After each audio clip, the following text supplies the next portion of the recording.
the pieces that I lost in the lobby. I put you against the wall, you had us body to body. I can't help the way you make me feel, it's so hard to copy. Let's find common ground, meet me in the lost and found, yeah. Dark days turning into dark nights. I hit the strip and spend it all, I'm having hard times. That reminiscing had me looking through the archives. I seen a picture of you looking like a star shines. And you're bright, bright, bright, bright, bright, bright, like the lights on a fight night, night. Love hit me like a mic, mic, mic. You know I'ma get it right, right, right. So stay with me, run away.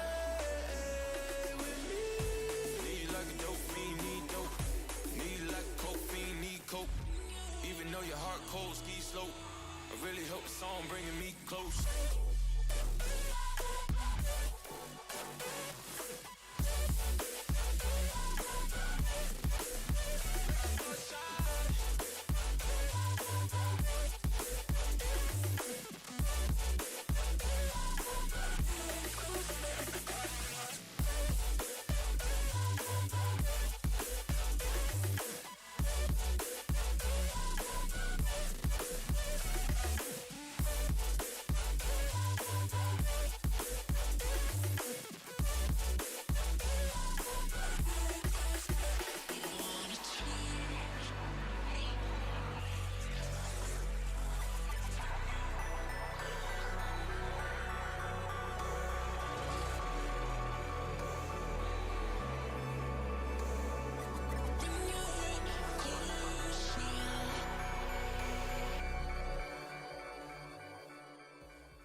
just walk right out the door. Don't wanna do this anymore. Now I'm lost without you. You drive me crazy out my mind. How'd you do this every time? Now I'm lost without you. Used to be the one I talk to when I'm sad. Can't you see now tainted love is all we have? Our issues run so deep, now when I try to sleep I feel so bad. I should leave and by the time it's done I'll be gone.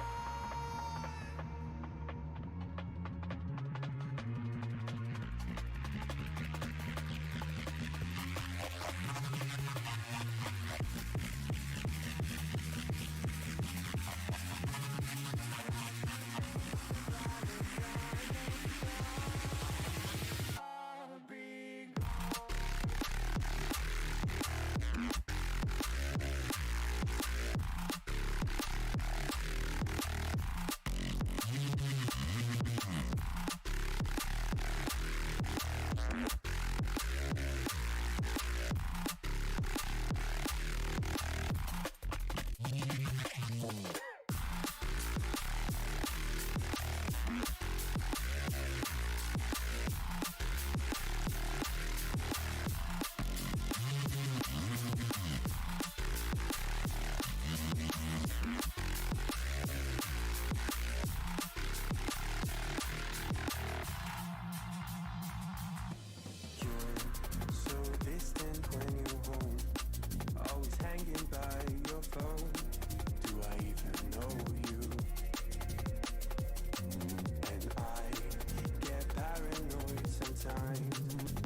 tainted love is all we had.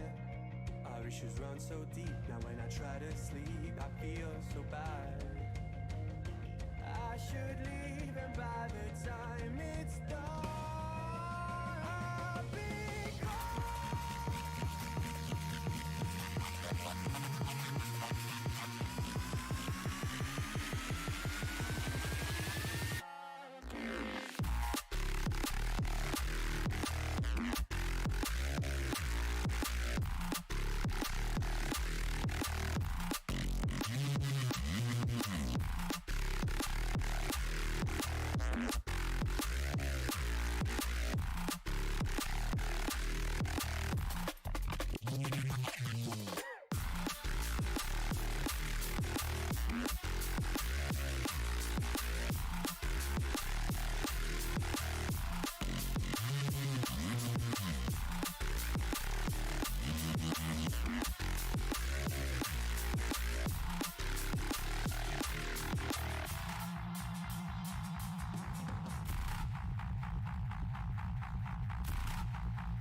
crazy, berserker.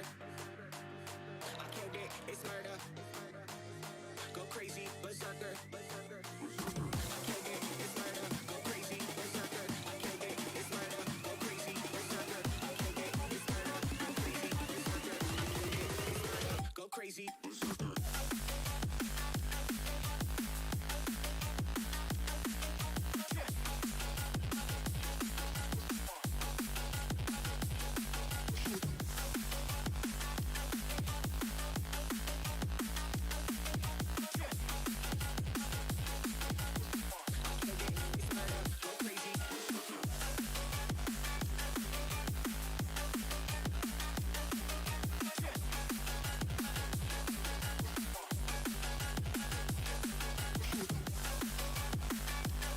murder.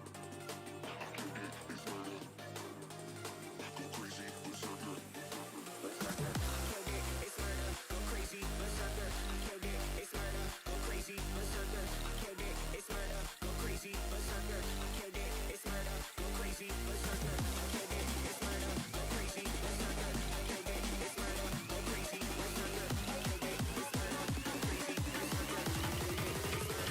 Crazy.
I'm not gonna lie to you kids, it's a fucking jungle out there. Keep your head on tight, unknown brain and mind me, baby, let's do it. Y'all see me flying, never drop down, smoking high, I am not round, I'm not round, no denying what I got now, keep an eye out, keep it locked down, see me flying, never drop down, smoking high, I am not round, I'm not round, no denying what I got now, keep an eye out, keep it locked down, get too strong when I battle with the beast, bring a few on, the commander and the chief for my crew on, bullets rattling and whistle at your toque, never sleep, eyes open, hands clutching on my lip, it's a war zone. It's a war zone. Yo, this a motherfucking war zone.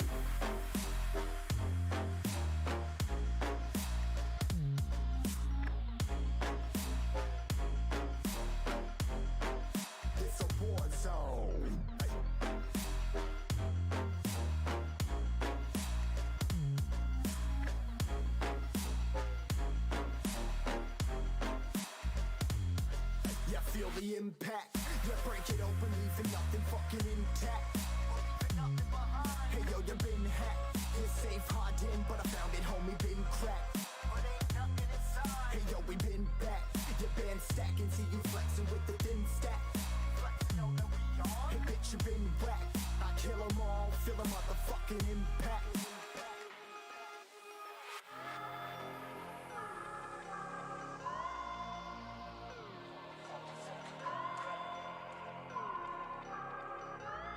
Yo, this a war zone, homie. Say you ready and prepared. Take a minute and make them aware. Well, I be sneaking in the back, but it's what the clap, homie. Life ain't fair. Caught me crawling through the mud with a vision, saw it clearly. Born a shepherd to these sheep, make them fear me. This a war zone, trenched out, trap house, nothing ever given. Yeah, every day's a blessing. Thank the Lord, oh how I'm living. See me riding with my top down, oh cops round, pedal pressing on the gas. I don't think I'll ever stop.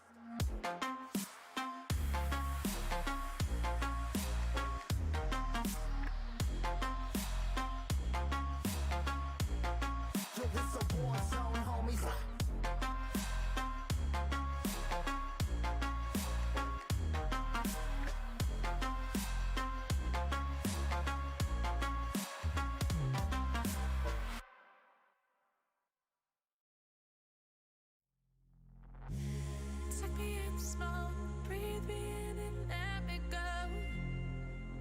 Filling the lungs inside you. In the blackened eyes, make my way into your mind. Just to know what you knew. Restless every time we start locking eyes. Lost control.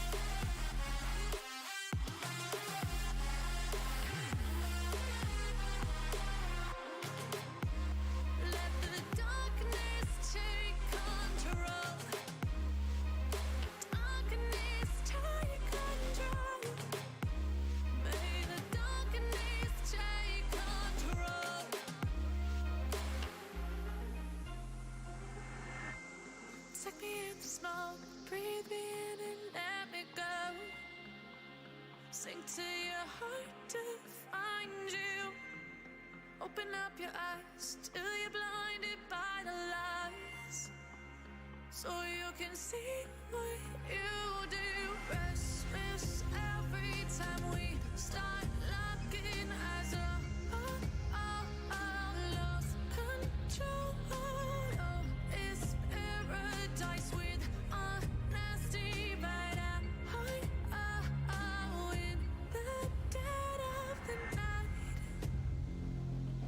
Teardrops on the floor. The pain is over. Feel the darkness take control.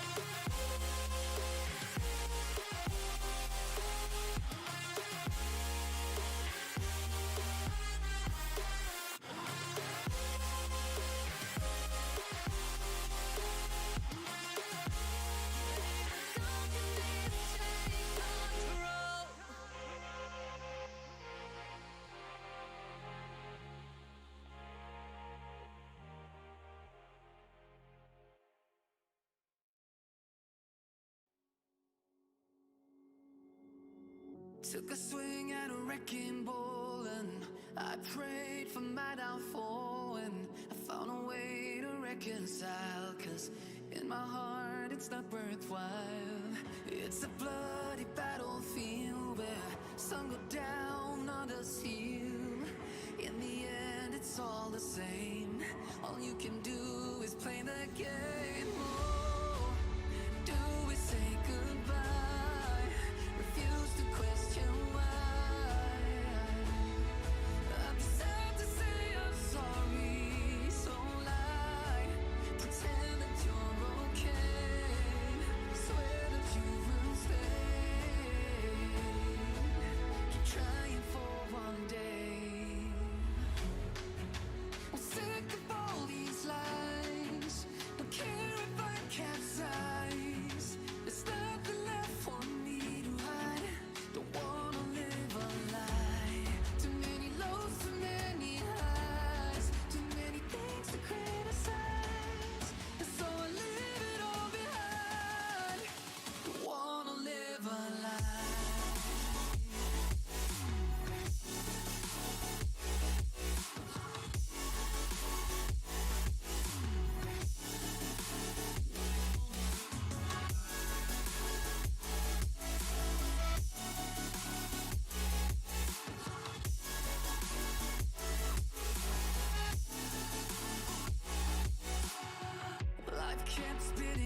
feet and forced me down a dead-end street when all I had went up in flames, burning only dark remains. I cover up every part of my skin, oh, 'cause I don't like the person within, oh. I know I'm the one to blame. All I can do is take the shame, oh. Do we say goodbye? Refuse to question why. I'm too sad to say I'm sorry, so lie and pretend that you're okay. Swear that you will stay. Keep trying for one day. Whoa, I'm sick of all these lies. Don't care if I capsize. There's nothing left for me to hide. Don't wanna live a lie. Too many lows, too many highs, too many things to criticize. So I leave it all behind. Don't wanna live a lie. A lie.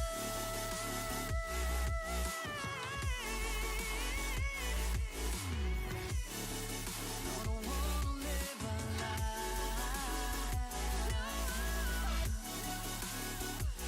We'll live a lie. Ooh, I'm sick of all these lies. Don't care if I capsize. Oh no.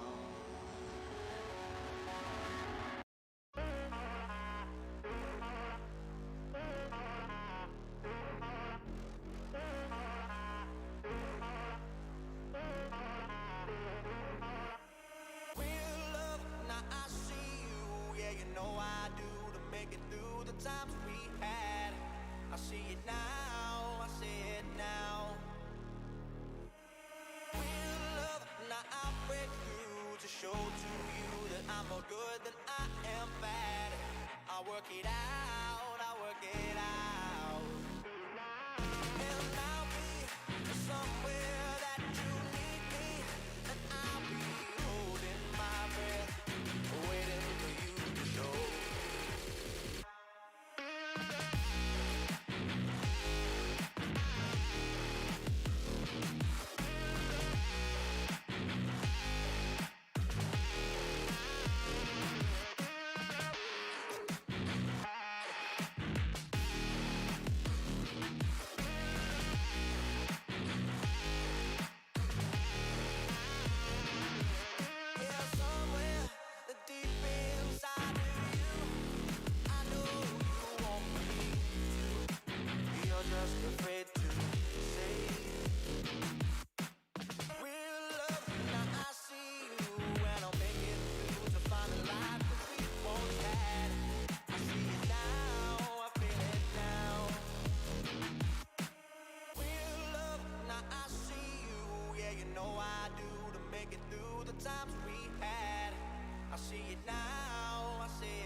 slap.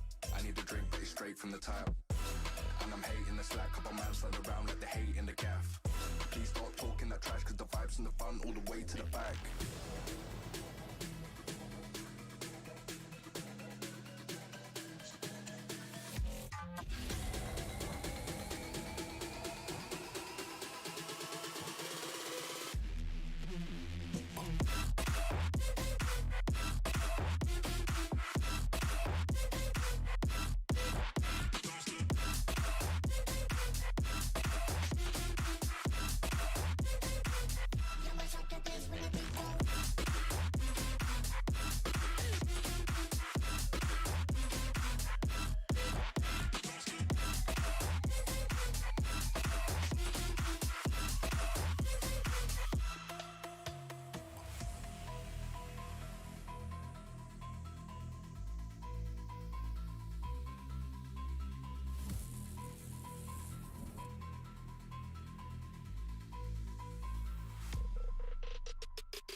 Is that light work with the bass on the track, on my face to the back like I'm taking a slap.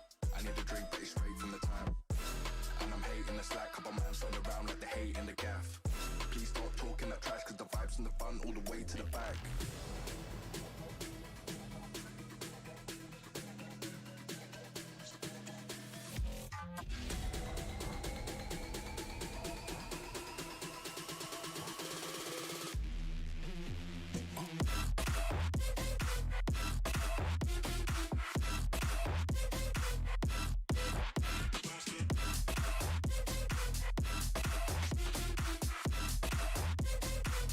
You must have the bass when the beat goes.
ties, no ties, no shies, and I'm here. I got no ties, no ties, no shies, and I'm here. I got no ties, no ties, no shies, and I'm here. And I'm here.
Got no ties.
side lane, missing exits. I'm glued to the pavement, between the lines. I'll keep my gaze straight ahead as the last stop flies by. No more waiting for the gun to fire. No more walking through revolving doors. I've gone around once, and I don't need to go around anymore. It's time to break away. Forget your sober case. Stop dwelling on empty words. Stop stalling in the doorway. Cancel the cruise control. Switch it in the manual. Don't you wanna feel right again? Don't you wanna feel whole? Don't you wanna feel?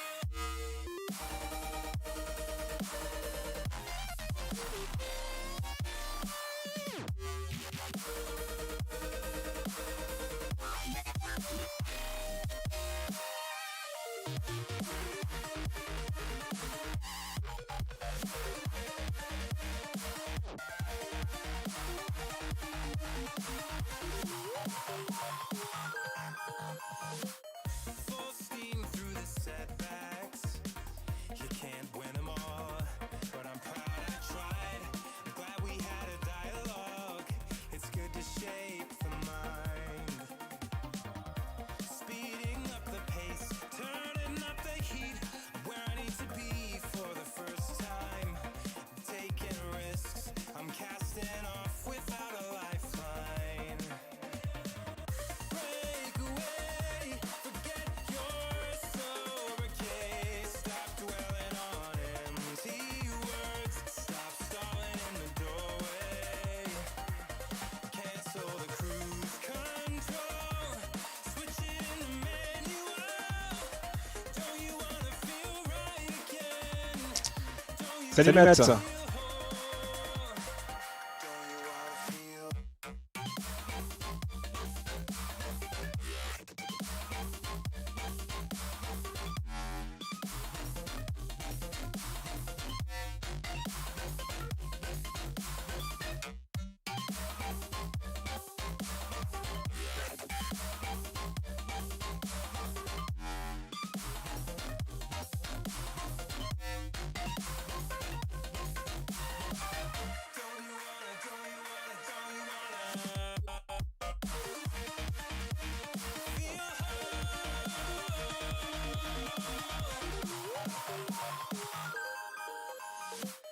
Break away, forget your sober case. Stop dwelling on empty words. Stop stalling in the doorway.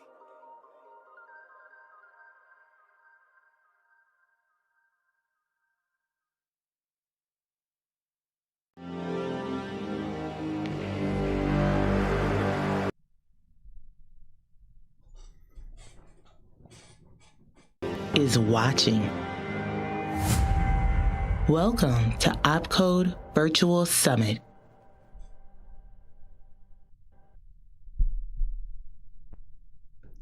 Hi everyone, and welcome back for 7th episode.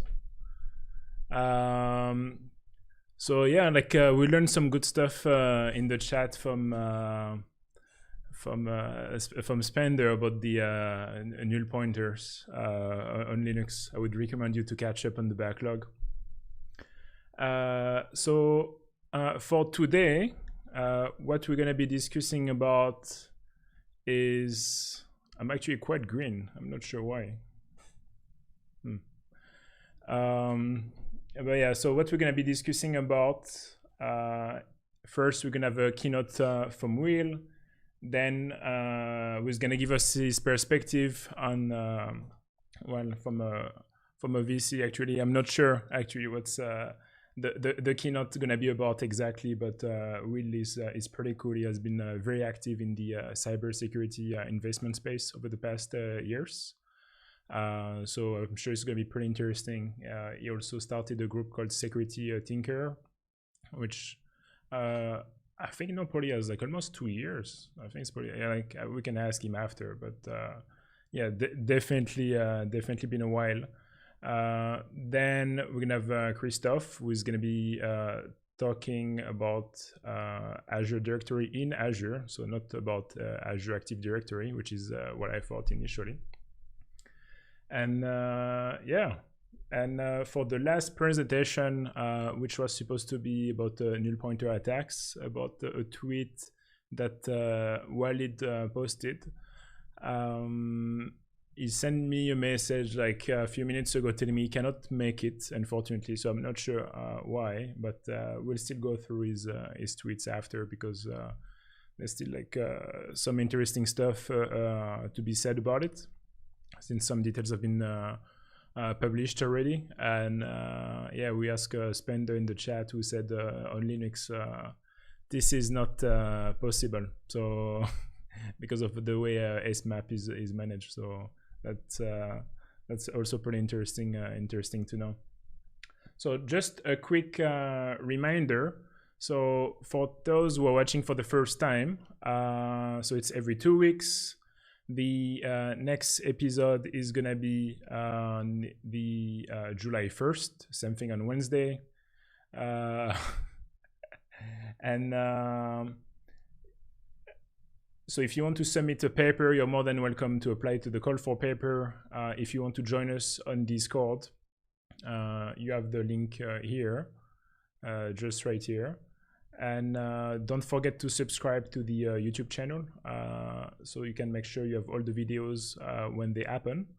And yeah, and that's pretty much it for now. So while we are waiting for Will, actually, I can see you're here. So yeah, that's pretty much it for now. Will, can you hear me? Just checking. Oh, actually, I'm on mute on Zoom. Hi, Will, can you hear me? Yep. Can hear you great. How are you doing, Matt? Good. Yeah, you can share your screen whenever you're ready. Awesome. If you have any presentations, if you don't have slides. Yeah. I don't. I'm sorry. Yeah. Okay, that's fine. That's fine. Sure. Yeah. That's fine. Okay, I'm just gonna do the transition, and then we can start.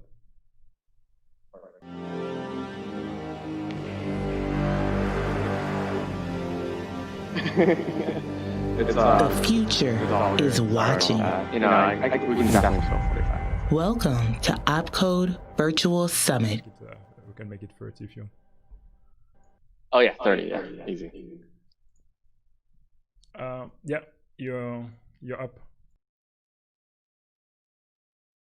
Hello. How are you?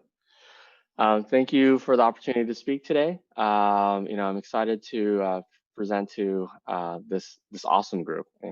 I've always wanted to go to one of these conferences, so I'm just really delighted that we made it a virtual event. I tend to be a very Q&A type presenter, and so I'm happy to sort of share some of the results of the Q&As that I've talked about in the past, or specifically around the venture capital space. And of course, for this group, of course, venture capital in cybersecurity. So some really quick context just for the audience, so for the folks who don't know who I am and what I do. My name is William Lin. I'm a co-founder and a partner at a venture capital firm that's dedicated towards cybersecurity companies. We started in 2015 with a goal of raising $100 million between the 3 co-founders. We ultimately raised a $300 million fund, which we have invested, and we're now investing out of a $450 million fund. So what that means is, out of the $750 million dedicated towards security startups, we'll have around 40 to 50 security companies in our portfolio in a couple of years. And that gives you sort of a sense in terms of how deep and how many, how wide we're getting within cybersecurity as well. And because of the scale that we have there, we also have quite a large team, everyone with their own specific focus area. Myself, my focus area, I really enjoy finding and identifying white spaces and finding the most efficient, effective way of solving that that white space, that problem, and then of course working with some of the best teams to make that a reality. So that's a quick summary on me. Now, to talk about the venture capital industry, specifically around cybersecurity, what we've seen over the past year or so are some quite huge turbulent factors, right? And so what I can do for this call is talk specifically around some key turbulent factors that have changed, the way that we think about security, the way that we work as well. So one, of course, top of mind for everyone is COVID. How has COVID impacted the venture capital space? How has it impacted the security space as well? And so, I'll spend some time talking about those two first. So first of all, around how has COVID impacted work? How in general? We're all experiencing it, and so it's pretty easy to talk about all of our individual experiences of working from home, doing video calls, catalyzing things such as this event in the digital world. But another big change that's happening with regards to enterprises because of COVID is a focus around business continuity planning. The reality is business continuity planning tends to be under the CISO and tend to be not a very important role for or a function. It was typically staffed with fairly junior people in the past because people didn't think and didn't realize, and nor did I, realize like something like COVID was a possibility, forcing 100% of your workforce to work from home. And so business continuity planning has become very important, and that's created a lot of change for the CISO in a positive way, I would argue. Yes, there's a lot of triaging, figuring out how do we work in this new world. But the key positive that's happened is that we've seen a lot of alignment. CISOs and CIOs and CFOs are supposed to have a very healthy tension. CIOs are focused on bringing in the newest technology to help the company perform better. CISOs are focused on evaluating the risk of technology and the various business functions that we do to make sure that none of the things that we do as a business could accidentally harm us, whether it is financially, whether it's reputation, whether it's operations. All very important aspects for a CISO. But because of that, it's created, of course, a tension between lots of different constituents within a company. What COVID has done has changed the world in that way.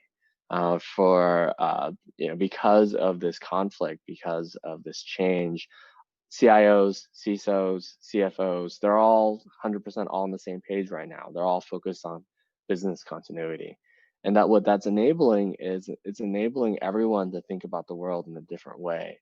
It's allowing them to let go of legacy solutions that they have been using depending on the past, but just don't work in the new world. Solutions that the CISOs have always been a little bit concerned around, so they build defense in depth around it as a way to protect and prevent those legacy unpatched systems from creating havoc in the future. Now they can move on completely and invest into either transition the application from, for instance, mainframe to public cloud, a huge transformation, or they can find new ways of securing these different solutions as well. So when we look at that alignment between CIO, CISO, and CFO, one of the places where there's very clear alignment between all three of them is in the usage of public cloud.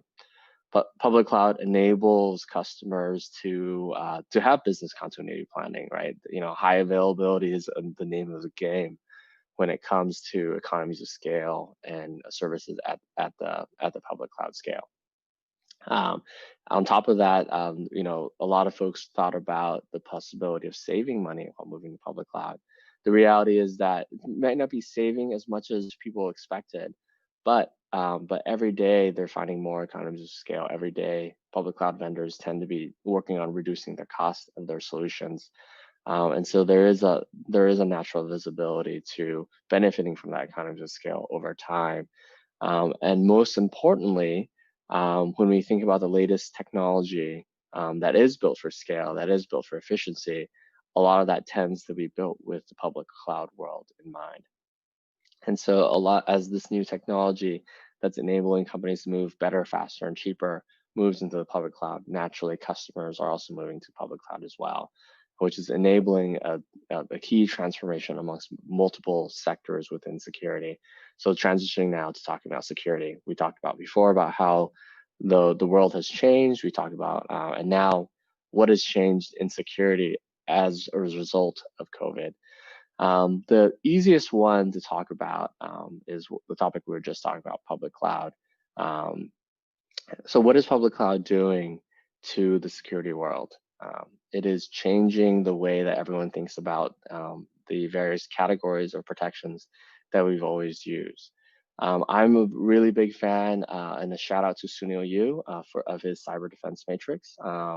It's a wise way of leveraging the NIST CSF framework, as well as adding additional details onto it, making it from a one-dimensional framework to a two-dimensional framework. And so of those 5 categories that Sunil has added to the NIST CSF, users, data, network, endpoint, identity, being able to, all of those 5 categories are going to be evolved or changed because of this transition to public cloud as well. And where do we start? If we look at the creation of the response vertical or ideal, that naturally started in the endpoint space.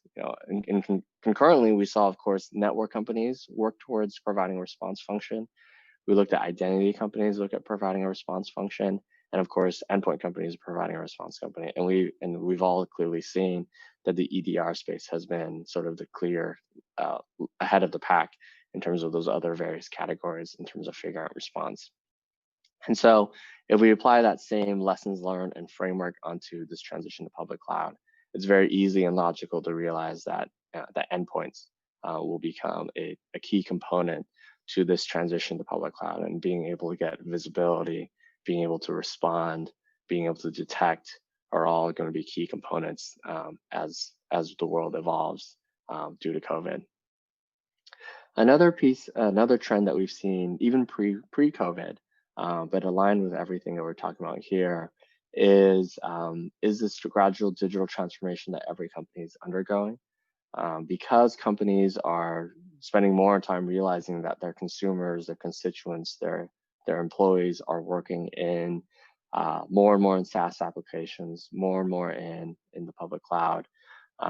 What that's enabling these companies to do is focus more and more on application level security, because this sensitive data is being stored in applications, number one, but number two, this data is being moved around from, if you're in a hybrid cloud infrastructure, from public to private cloud. If you're in public cloud and multi-cloud, you're moving from various different public cloud vendors.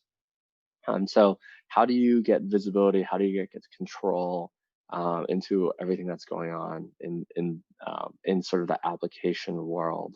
And that's also creating new categories of solutions that are focused on solving sort of the application security element. And we've seen that in the form of multiple companies, right? A classic place for a lot of companies to start when it comes to applications is on the network side, on the firewall side. And of course, we've seen the creation of the next gen firewall, the app focused firewall, the API firewalls, the gateways. And so what's going to happen within the application realm is, of course, there's going to be a lot of focus around the networking aspect, the data movement aspect of applications, and the ability to gain data from applications, as well as almost everyone recognizes this theme of focusing on shifting left, moving into the development lifecycle of these companies, of these applications. And so, of course, we're seeing innovation there as well, which is creating categories of companies focused on key management, focused on source code, focused on scanning, all categories that have existed before. So that's a quick summary. Of course, we can spend the whole time during this call or during this conversation talking about more themes and more changes within the cybersecurity world created because of COVID. Now, one thing that we can talk on the thematic side. Now, one thing we can also talk about with regards to COVID is how is that changing the business of venture? How is that changing the business of being in a startup? And those things are all very fascinating, very fun topics to talk about as well, because we have multiple months of learnings behind us, and now a lot of clarity. So first of all, let's talk about how has COVID changed venture capital? A key one that a lot of people are talking about right now and focused on is, okay, how do we move from investing in entrepreneurs before in the real world, where we were able to meet people, have dinner with them, network with them, talk to them in person, and build these relationships in person, now to the digital world where everything's a video interview or a call. And that's been a sort of a source of uncomfort. Some VCs said something like, I'm just not going to do deals if I haven't met this founder before in person, or CEO in person. Some of them are realizing those same VCs are thinking, well, the world has changed, right? I mean, holy moly, like we might be working from home for, let's say, another year. We can't not make investments in great companies for the next year. And so overall, that's focusing a lot of VCs on how do they manage this dynamic, because at the end of the day, when we invest in companies, we're getting married to them. The company's ups and downs, we're going through those ups and downs with them, alongside of them, and working towards helping them celebrate the ups as well as help them work through the downs as well. And if you don't have the ability to build these relationships and get to know these people in person, or build, is it possible to build those relationships virtually? And so we're still on the cutting edge of figuring that part out, of building these relationships virtually via pure video interviews. What I will say is that I'm pretty optimistic that the world will get very comfortable with it. I'm still remembering the days fondly of chatting with my friends via AIM and building these relationships via AIM. And even though we might not spend a lot of time talking in school, we did spend a lot of time building these relationships over the digital world. And of course, that's created multiple social media platforms, including Facebook, which has allowed people to connect with others in the digital world from the very get-go and build these deep relationships. And so what that's creating is an opportunity. There's opportunity for companies out there to help the human race build relationships all digitally, all virtually, and to ultimately get to something as serious as a multi-million-dollar investment into your company. So that is how things have changed for VCs, and things that every VC is working through and thinking through and figuring out, and where multiple people have different bets, different thesis areas in terms of how they want to deal with that change in dynamic as well. Now, how has the world changed for startups because of COVID? This is a fun one as well. As everyone could probably imagine, the COVID has changed the perspective from the practitioner as well. And we'll talk about practitioner in a follow-up conversation later on in terms of how they're reacting to COVID. But the key one that a lot of folks were figuring out is, do CISOs and practitioners now have the capacity, resources, and time to figure out to work more on their security program in the context of a startup? And the answer is that uncertainty enough is enough in terms of creating risk on the vendor side and on the startup side. And as CISOs are figuring out their next steps, so are the vendors selling to those CISOs. What I'll say is that these vendors had to go through a lot of really interesting lessons learned over these past couple of months due to COVID. One really big one was figuring out the small business loans, especially when you're in the United States, as well as internationally. Every startup had, or every country was focused on trying to build those types of resources for their companies as well. And so figuring that out, that's something that's completely brand new. Not everyone knew exactly what the answer was in terms of whether or not it was a good thing or a bad thing, what the risks are. And so a lot of startups have been working towards figuring that out. And I think a big chunk of them have gotten to a good place. Now the next part is around how do we, what does the rest of our year look like? Are we going to be spending how much do we need to change our projections? Can we change our projections up? Maybe COVID has changed the way that people think about security. Can we change? Do we keep our projections as is, or do we potentially change our projections down because people no longer have the time nor resources to work on this project that involves my solution or my startup? And so something that has been fun for us and proud for us is that because we are a security focused fund, we've been able to help all of our startups figure out sort of the post-COVID, the through COVID journey. And I'm certain that a lot of startups have a very clear plan in terms of how they're going to tackle sort of these next couple of months to maybe even years. In terms of what they're figuring out within the economy. And I would say that what's the net of it? The net of it is that companies that are simply focused on back to the basics tend to be the luckier companies. They tend to have the opportunity to align well with a program that even in a low resources, even in a confusing time, are still high priority projects that need to be solved. And those are fundamental must-have back to the basics type problems that CISOs are solving. And as everyone could probably imagine, because of this transition to work from home, it's created a lot of focus and spend with regards to remote working type solutions.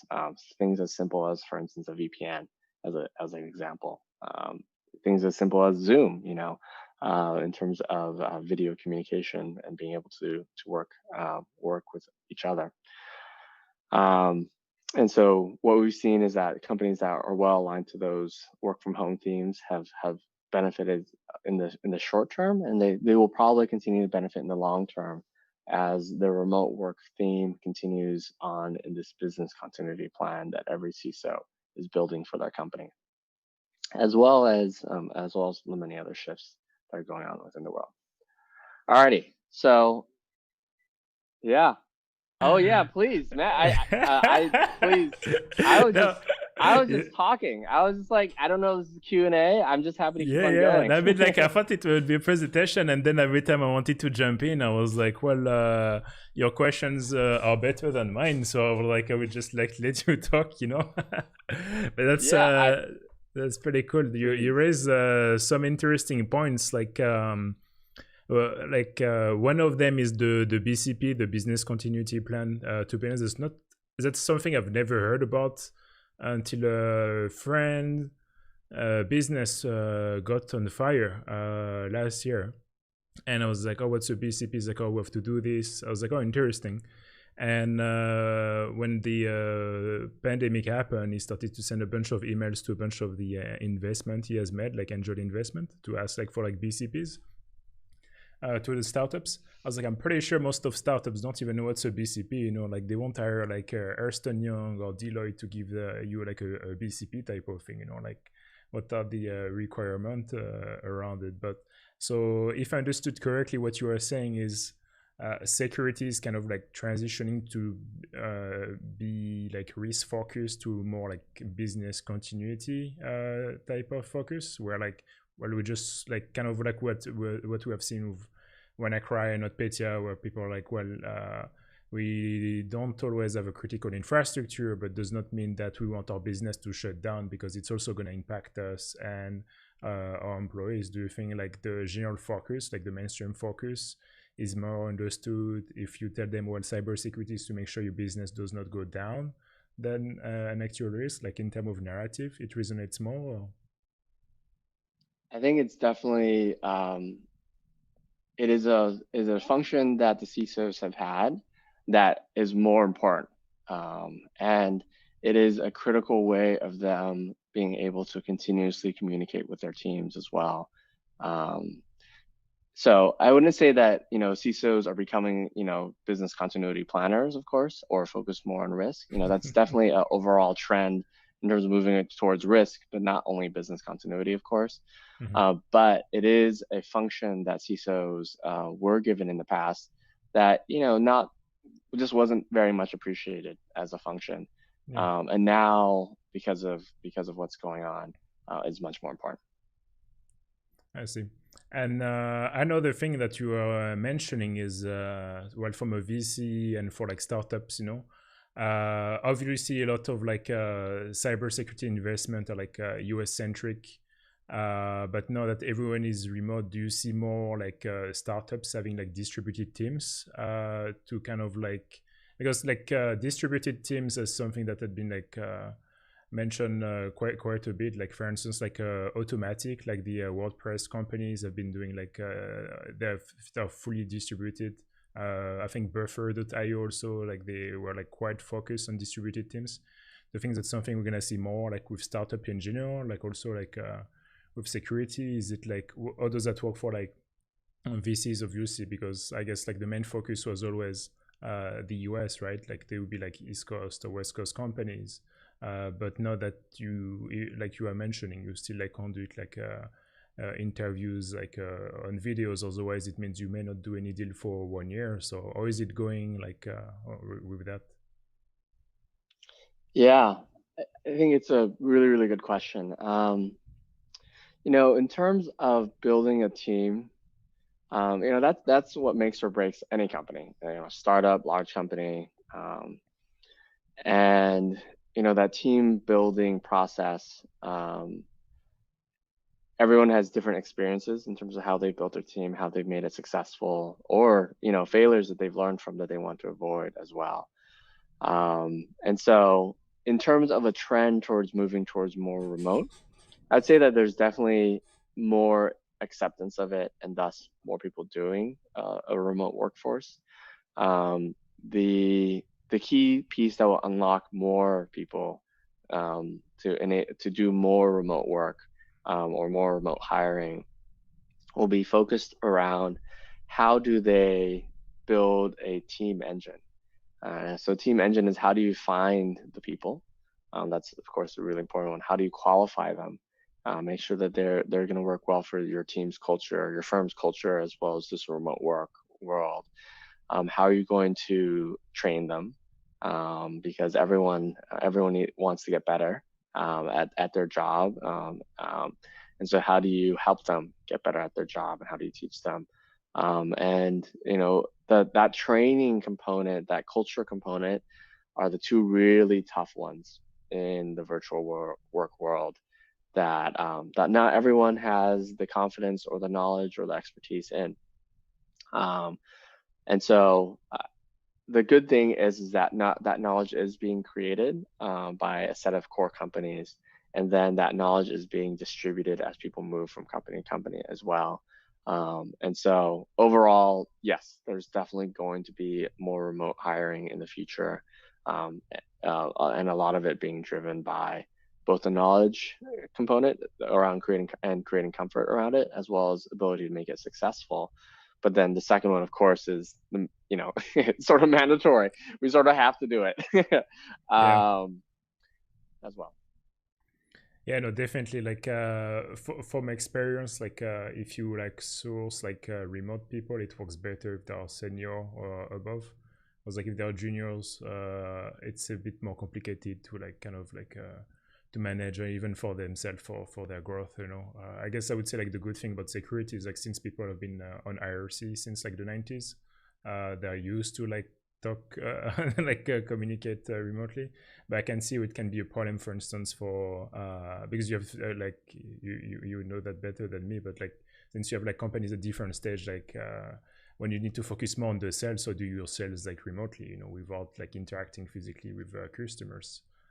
Because I would think that if you're just in the building phase of your product or getting like initial customers, it's probably okay. But if you have to do like more sales, unless you're Zoom and then like people are just doing sales for you, it would be like more complicated. Yeah. Sales is another really key one, and a lot of it comes. There's some similar themes to what we were just talking about with regards to hiring as well.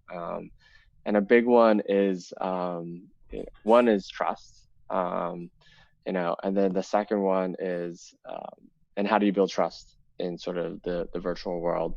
It's just a different world overall. But then the second one is probability of success, right? How do we get comfortable that even if we were to do more in the remote work world and buy more vendors in the virtual world, how do we get comfortable that that this project will be successful? The nice thing about sales though is that sales has some alignment with sort of how consumers do sales. And so enterprise sales, a lot of enterprise sales have already happened in purely virtual world already. And so that evolution, I think there's enough lessons learned that almost everyone has some lessons learned that they can build a foundation off of and base the next decision off of. While the hiring a pure remote team is something that not everyone has experience in yet, and people need to build that comfort.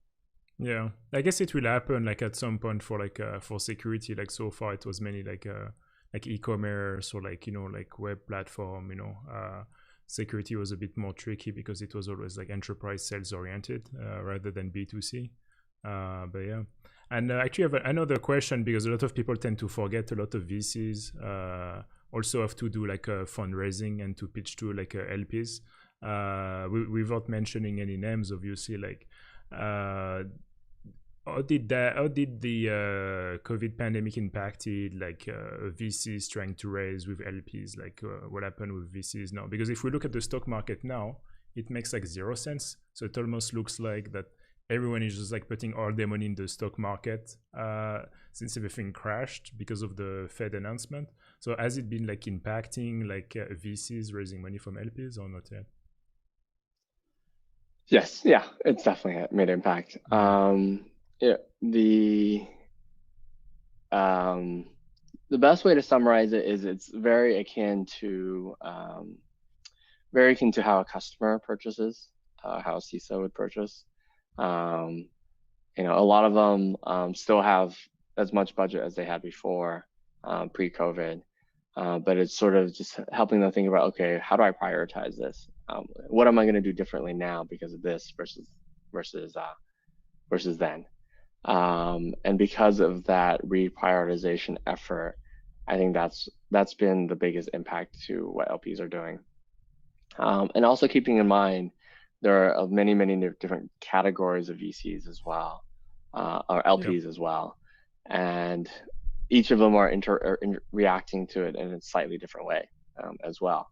And so what we can expect to happen is that some of those categories of LPs will probably be investing less in venture, maybe investing less in general. Some of them will be investing more.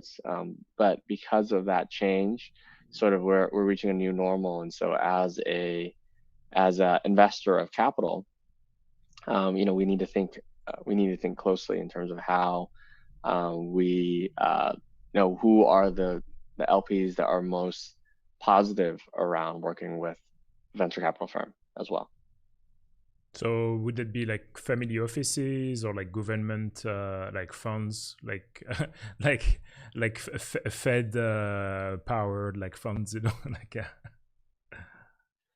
Yeah, there are so many different types of capital. It's too early stages right now for me to tell Yeah. you like definitively how each of the LPs are are reacting to it. Um, what I will say though is that every LP, there is of course the financial aspect to their investments. But then the other one is, if they have 3 to 5 different options and they all look equally great in terms of risk reward, how do they prioritize between those 3 to 5 Yeah. options? And sometimes there's a mission component to it as well. Yeah. And so to your point around the government piece, right? Uh, I think it will be a lot of alignment with regards to government type funding towards helping venture capital, because venture capital invests in these small businesses that help grow the economy. I don't know if that's true. I don't Yeah. have data to say that it's the case, but logically it makes sense. And I mean, like similarly for like startups, when like VCs are investing now, like the amount of deals that happen like during Q2, like did it go down like significantly compared to like Q1, or is it kind of like not that significant? Because I also would assume that valuation of a lot of startups have been impacted because some VCs probably cannot do like follow-up rounds or things like that, right? Yeah. I would probably, yes, I'd feel very comfortable saying that Q2 was probably impacted. If we do a year-over-year analysis when Q2 is done, and compare this year versus last year, the number of deals probably decreased. And because the number of deals probably decreased, then the total amount of investment that was deployed in Q2 probably decreased as well. We'll look at the data to see if that is true in the end. The thing to note though, and is that a lot of these decisions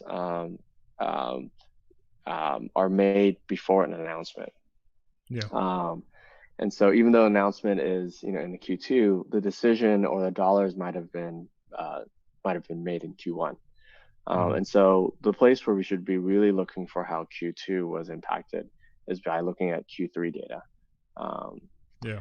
versus Q2 data as well. But even so, I wouldn't be surprised if Q2 data, which yes is strongly driven by Q1 data, or Q1 decisions, is impacted because of everything that has happened in Q2. Yeah, that would make more sense. Yeah, because similarly, like startups are really gonna have to adapt, and especially like if we look like over the past like 12-24 months, like you would see like at some point, like I didn't know the difference between a seed round and a Series A because of the amount. I was like, is this a seed round? Like it used to be a Series A, So now I would assume like a lot of companies would have to cut on expenses. That's why I was asking the initial question about distributed teams, because a lot of startups now have been competing with like public companies to hire engineers, where if they would have a distributed team, even like if they would hire like people in Europe, that same engineer will probably cost like a fourth of that cost. So it started to like be like a bit crazy for like startups to like do anything, even to be like US based, and to do a team in the US, because you would need to raise like between $5 to $10 million just to start, just to like build your initial team, which was completely crazy before, even like 5 years ago. Like that was even like your Series A. So that's why I was asking initially about like distributed team, if you have seen any like changes or like strategy around it, because I do think that's probably like the way to go. But again, with security, because of like data and everything, like there's a bit of a different component to it. So I don't know if it's gonna happen as fast. But like we see it with Zoom, right? Like all the engineering team is in China, for instance, and they are a public company. So but yeah, I guess we, like you said, we'll probably see in Q3 like we can start to look a bit more about like the data and what people have been doing. Yeah, definitely. Yeah, I mean, I think the to your point around hiring and the work towards figuring out remote has been something that people have been working on figuring out for a really long time. And so I think it's going to be a very natural component to every company's focus going forward, especially when you layer in the business continuity component to every company. And so I don't think only security teams will be hiring remotely. I think everyone will be hiring remotely. Yeah. And I think everyone's looking to figure that out. And, of course, we'll see, when it is safer for everyone to go back into offices and working like the way we did before. We will certainly see some companies that revert back to it. Perhaps they might have had a very negative experience with remote work and took those lessons learned and saying, "Oh, we're gonna double down on being in office." And so everyone's going to have a different experience with this change, and take those lessons learned and make decisions as a result of it. Or to quote George Kurtz on CNBC, when the interviewer was asking, he was like, well, what do you think about the stock? Do you think it's just going to go up because everyone is working from home and that's it? And he was like, well, like what's happening now is like we'll never go back to what it was before. Like we are in a transformative phase. Like a lot of people were telling me that whatever they plan to do, like for like their digital transformation, like that was planned for like 2 years, just happened like overnight. It was like we're not going back to how we used to work before. So I guess there's a big question mark around it also. Yeah, there's definitely a big question mark in terms of what the future will look like. But I would say that more and more people are getting comfortable and figuring out what the new normal looks like. It's less murky or vague as it was, a month ago. And every day people are figuring it out. We're as a whole, people are very resilient, and we'll be able to figure out and generate new habits that are well aligned with this new way of working and aligned with this way of working around digital transformation. Cool. Well, any last words to conclude? What would be your conclusion for that fabulous keynote without any slides? I was telling people, I was like, that's what happened when you receive like 10 slide deck a day. You probably don't care about slides anymore. You realize they're useless. Yeah. I mean, on my end, we are just always learning, right? And we constantly have these opportunities to learn from our portfolio companies. We have this opportunity to learn from our friends, from our fellow VCs, from customers.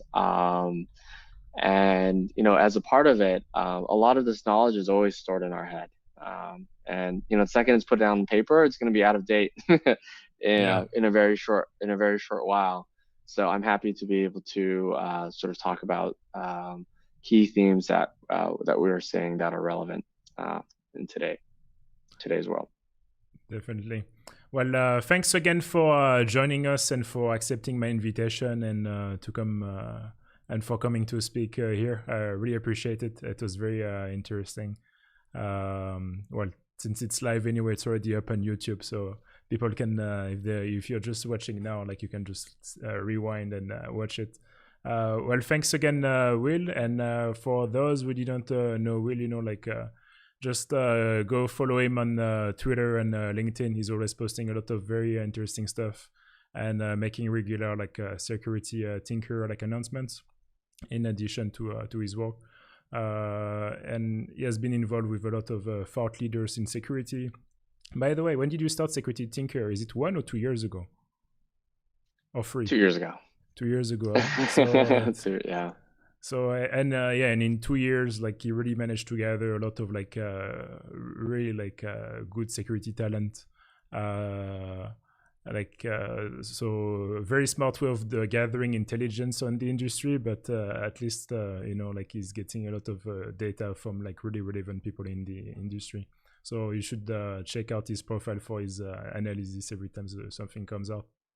Well, thanks again, Will.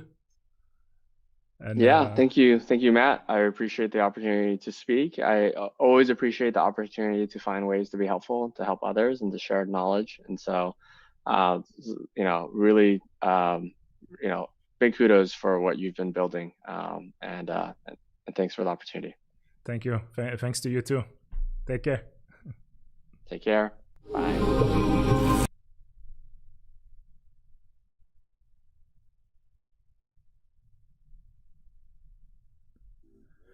Hi, and we are back for our agenda. So I hope you enjoyed Will's presentation.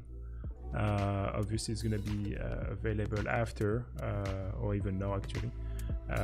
So it's kind of good to have like people to give like different perspective on the industry, because although I love technical presentations, but there is something we need to remember is it's also like people like Will who are actually like making deals in companies and kind of like moving the industry, because you have like security researchers like moving the industry, but also obviously like large VCs were investing in security, and a while back like things like a purely like security focused like venture capital didn't really exist, and they have done a lot of investment now, so that's pretty cool. So for our next presentation, we're gonna have Christophe, who's gonna talk to us about Active Directory. I hope he also is gonna re-explain to me what he was explaining to me before about what's the difference between Azure Active Directory and Active Directory in Azure. I thought it was the same thing actually. So yeah, you can get ready and share your screen, Christophe, while I finish with your introduction. But yeah, that should be a quite cool like presentation. So Christophe published, I would say like a week ago, like a blog post around what he's about to present. And one of the cool thing about it is actually for me, I didn't even like, even although the security part is interesting, but it's more about like how he'll use like different like DevOps like tools like Terraform and Ansible, and kind of like leverage that to deploy like his lab, and that's pretty cool because especially like when we just saw it in our keynote now, like we definitely have to like understand how like cloud is working more and more. So I do feel like there is a shift of like what's happening with security people, like people are kind of like still stuck with like some of their traditional tools, whereas like you can do like so many powerful things like with Terraform and Ansible, and just deploy like a bunch of VMs like with the snap of a finger. Well, if you know to use it, which I don't. That's why I'm looking forward the presentation. So let me check here. And on top of that, Christophe also made like some slides for us, which is pretty cool. Initially, I was like, well, if you just want to present with your blog post, you're more than welcome to. Just yeah. So let's get ready. Hi Matt, thanks for having me. Sound is fine? The future is watching. Welcome to OPCODE Virtual Summit.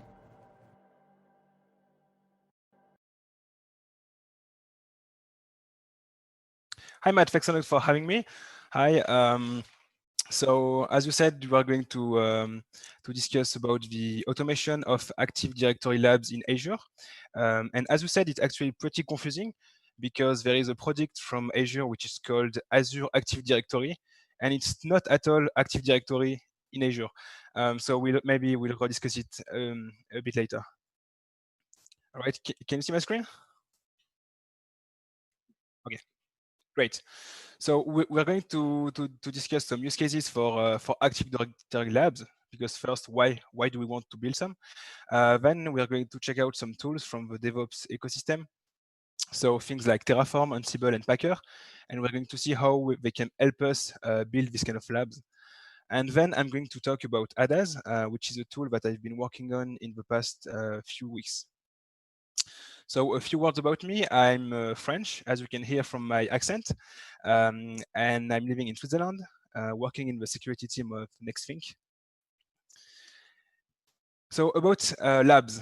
I really love labs, and I think a very well-known French scientist, he also loved them. His name is Louis Pasteur, and there's a quote that I love from him, and the quote is, "Without laboratories, men of science are soldiers without arms." And the reason why I like this quote is that it's also very applicable for me, because I found out that to be able to learn technology, I really need to be able to experiment with it, to break things in a way that that is fine. So in this context, labs are really very great resource to learn. So in the context of specifically Active Directory labs, some use cases that I had personally, and that I think a lot of other people have as well. The first one is test and practice some offensive tools and techniques. So things like, if you dump the local administrator credentials on a workstation, can you actually do some lateral movement on another workstation? Can you do it on the latest Windows 10? Can you do it if you have Defender installed? And all these kind of questions that it's very hard to answer if you don't actually test it on a real or simulated environment. Something else, testing tools. You probably heard about Bloodhound. It's a very nice tool which allows you to have some attack graphs in an Active Directory environment, but it's a bit pointless if you just run it on your laptop. So it's much more interesting if you have a domain environment with groups, a lot of workstations, local administrators that are connected in different places, and these kind of things. Another really valid use case is also to be able to build some detections for common attacks and techniques. So for instance, if you are trying to detect lateral movement, okay, maybe you are going to run ps exec on a bunch of workstations, and you are going to look at what events do you have on your workstations, what events do you have on your domain controllers, and how can you build a detection from that. Similarly, if you want to detect what happens on a machine when Windows Defender gets disabled, you're going to be able to find this as well with a lab. And finally, it's also super useful, at least for me, when you want to just try some Active Directory and some Windows features. For instance, there is a new feature in Windows, which is the protected users group, and it allows basically privileged users not to expose their credentials if they connect on a remote machine. So it's a very nice feature, but it's also very nice to be able to test it. So you take a user, you connect via RDP to a remote machine, and then you can run Mimikatz or volatility or something like this to be able to check that the credentials are actually not there. So to validate the features of Active Directory of Windows, and some other common things like, how do you enable app locker with a GPO? Can you bypass it if you run PowerShell with this flag, or this kind of things?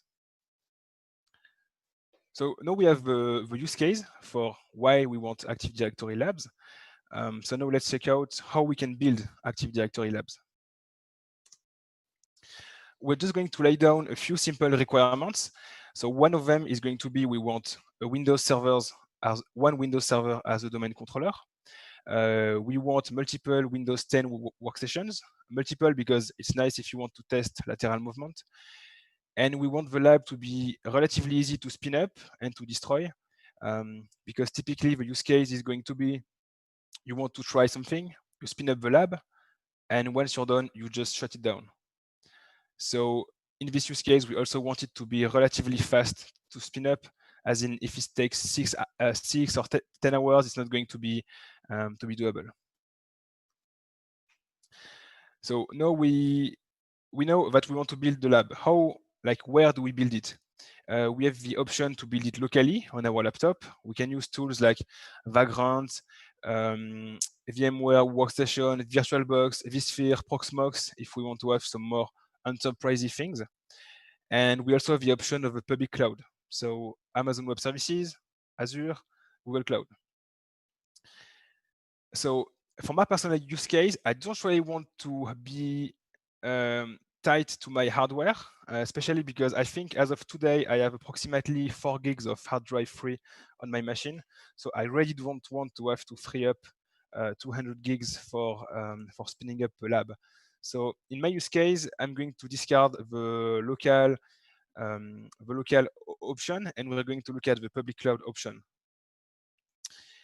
So we have Google Cloud, AWS, and Azure. And the main issue with Google Cloud and AWS in this context is that you cannot spin up, as far as I know, Windows 10 machines, except if you bring your own license. So basically, you need to spin up a Windows 10 image that you build yourself, and then you have to pay for the license.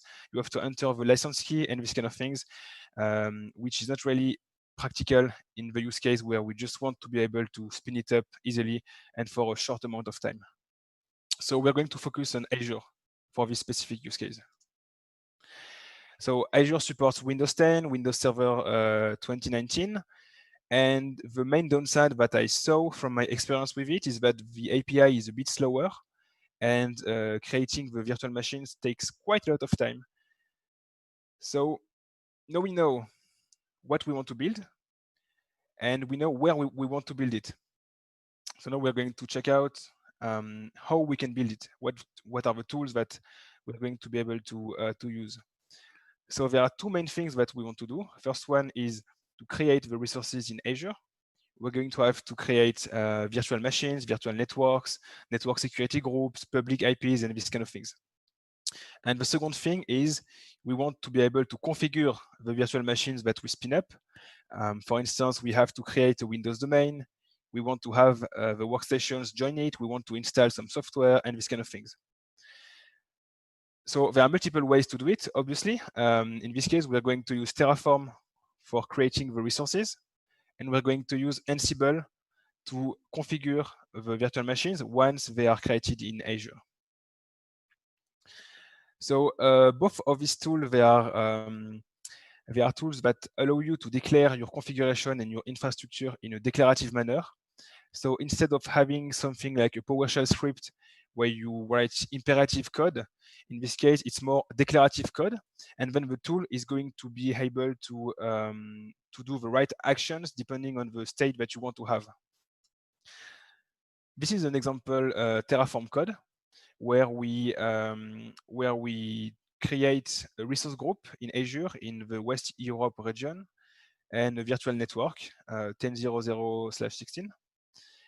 And so as you can see, it's kind of readable. It's the HCL language from HashiCorp. So once we have this, and obviously it's going to be a bit more complex, we just have to log into the Azure CLI. Then we can just configure the Terraform provider for Azure. We're just going to tell Terraform how to reach Azure, what version of the module to use. And then we hit Terraform apply, and Terraform is going to create the resources in Azure for us. And Terraform also supports a bunch of other providers, some public cloud providers like AWS, but also a lot of different other things. Okay, so at this stage, we have our VMs. Now we are going to configure them. And we can do it with Ansible. Ansible is very well known, and it was historically used more for Linux machines. But since version 2.8, I believe, they have a really great support for Windows. So typically, they have support for WinRM. It's the protocol. It's one of the protocols that allow you to execute code remotely on a Windows machine. And you can use it with Ansible to run some provisioning command on the machines. You have a bunch of authentication options. And Ansible has a really nice Windows support that you can use both for servers, for workstations, and you can do all sorts of things from changing the registry, creating a domain, some Active Directory users, groups. You can change the firewall and all these kind of things.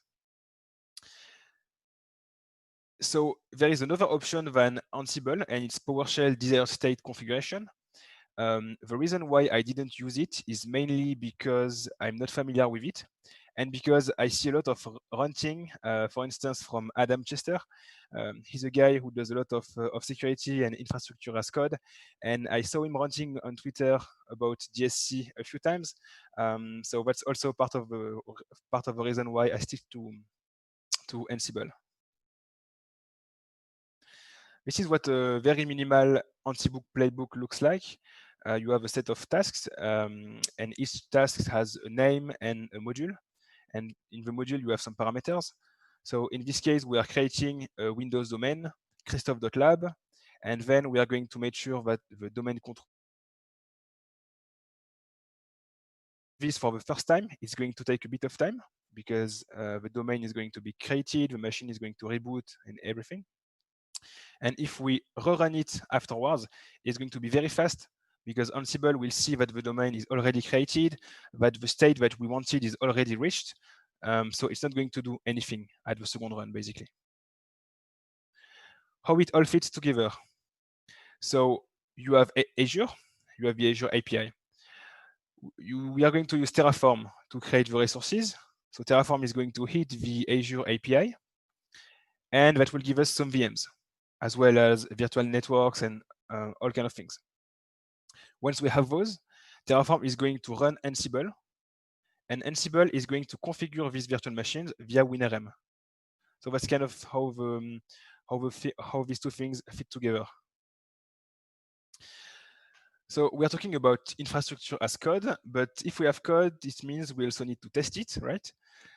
So how do we test it? There are a few options. One of them is called TerraTest, and one of them is called InSpec. So InSpec is a compliance as code, policy as code framework built by Chef, but that you can use totally independently. And it supports a lot of public clouds and a lot of different things. So essentially, you write your tests in Ruby style, and then you can apply them to make sure that the infrastructure that you built matches what you expect.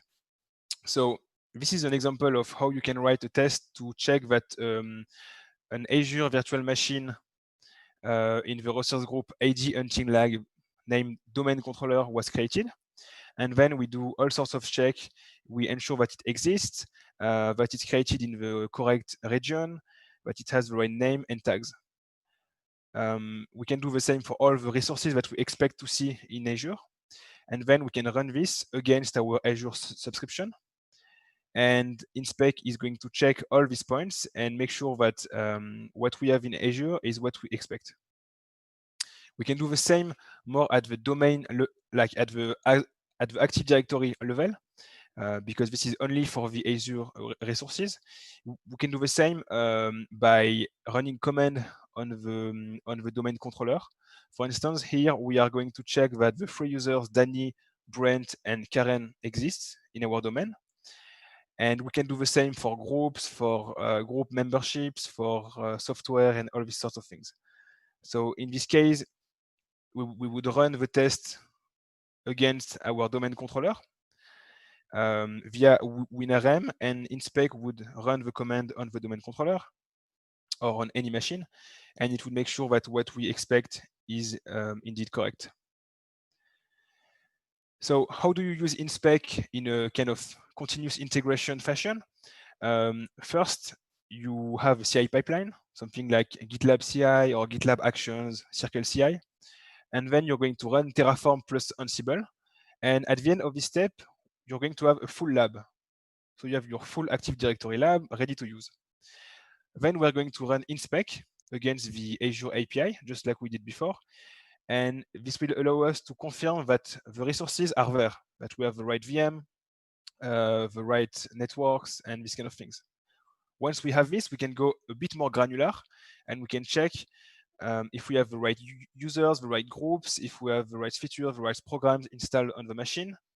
And after that, we can just burn the lab down. So typically, this would take a bit of time because it's end-to-end testing, but it's nice because it allows you to have quite strong confidence that you didn't break anything when you add new features or when you review pull requests from contributors.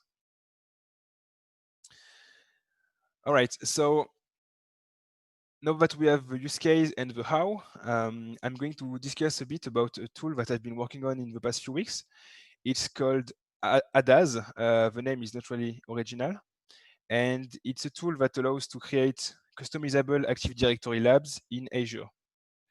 Just to clarify on the Azure Active Directory versus Active Directory in Azure. So Microsoft Active Directory, Azure Active Directory, it's a Microsoft service which is basically an identity provider, and it's not at all deploying Active Directory in VMs in Azure. And this is kind of confusing. So ADAS uses exactly what we saw before, Terraform and Ansible to create the labs.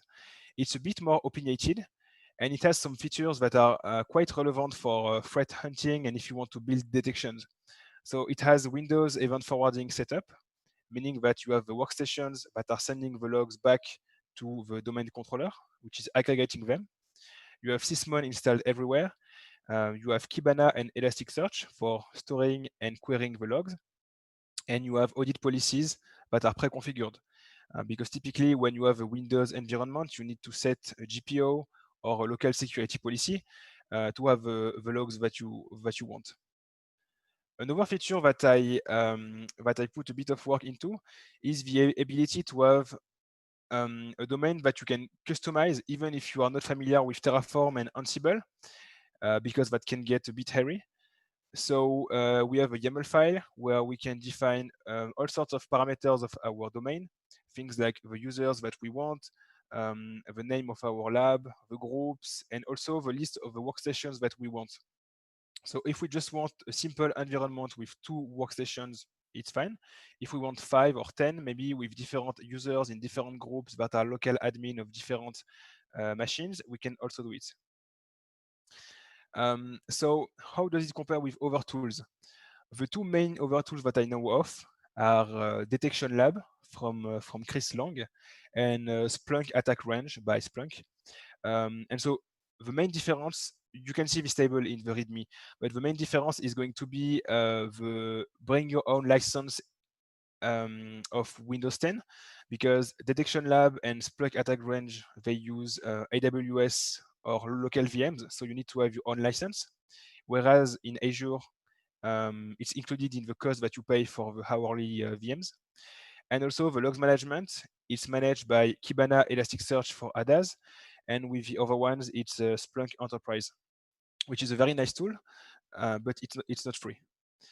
And on the feature side, I'm also looking into adding OS Query and Fleet and an IDS to match the feature set of Detection Lab. So I'm not going to praise the demo gods. So we are going to have a short demo, but it's going to be pre-recorded. Obviously, the demo is cut a little bit. So the whole demo would take approximately between 15 and 25 minutes, depending on Azure goodwill. I have cut it to make sure that it doesn't take this much time. All right, so we have our domain configuration file. We're going to create a domain called hunter.lab. We're going to have a DC named DC1, domain admin that we call hunter. We create a bunch of users, Christophe, Brent, Danny, Karen, and then we're going to add 2 workstations, Christophe WKS and Danny WKS, with respectively Christophe and Danny as local admins, and we disable the Windows firewall. All right.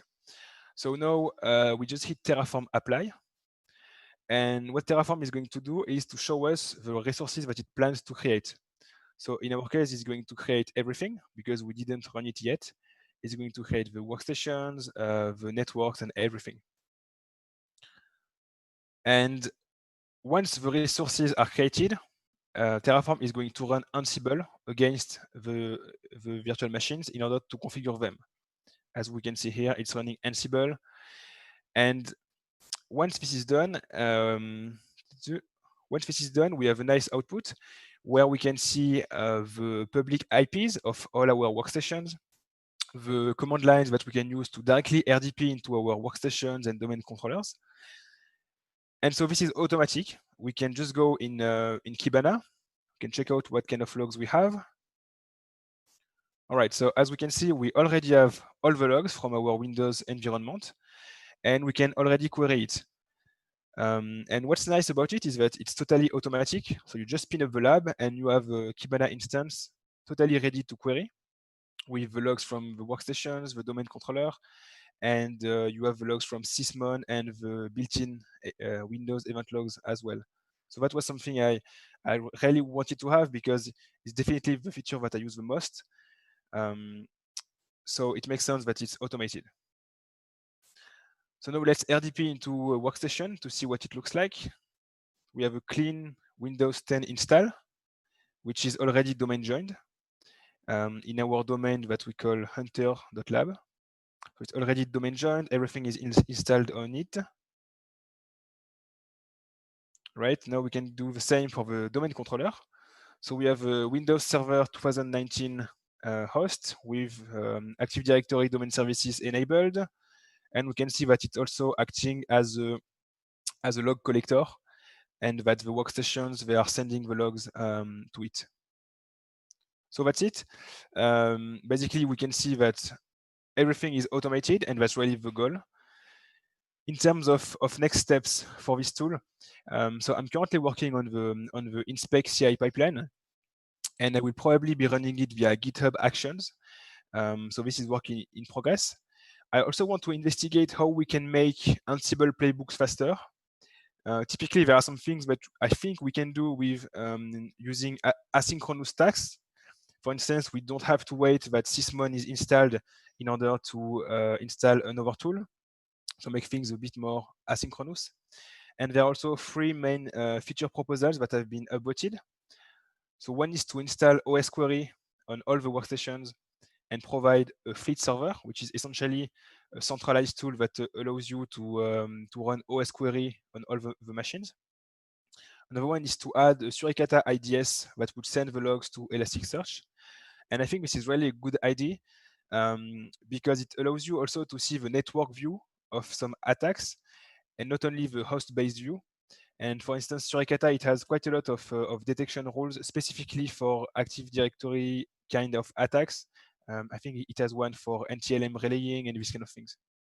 And the last one is to pre-install Invoke Atomic Red Team on the workstations.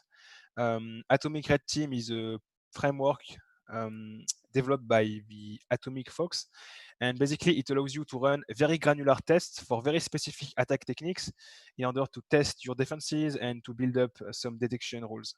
So these are probably going to be the next features. In order of usage, it's quite simple. You start by cloning the repository. You install the dependencies needed for Ansible.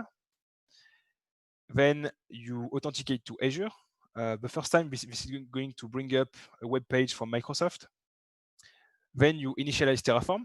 It's going to download the modules if you run it for the first time. Then you just hit Terraform apply and you're good to go. So I think we have a bit of time left. So in terms of cost, it's estimated that with 2 workstations, this is going to cost approximately 33 cents per hour. So I would say it's relatively cheap if you run it for a few hours and then you destroy it, which is the instant. And it gets pretty expensive if you start to leave it running continuously.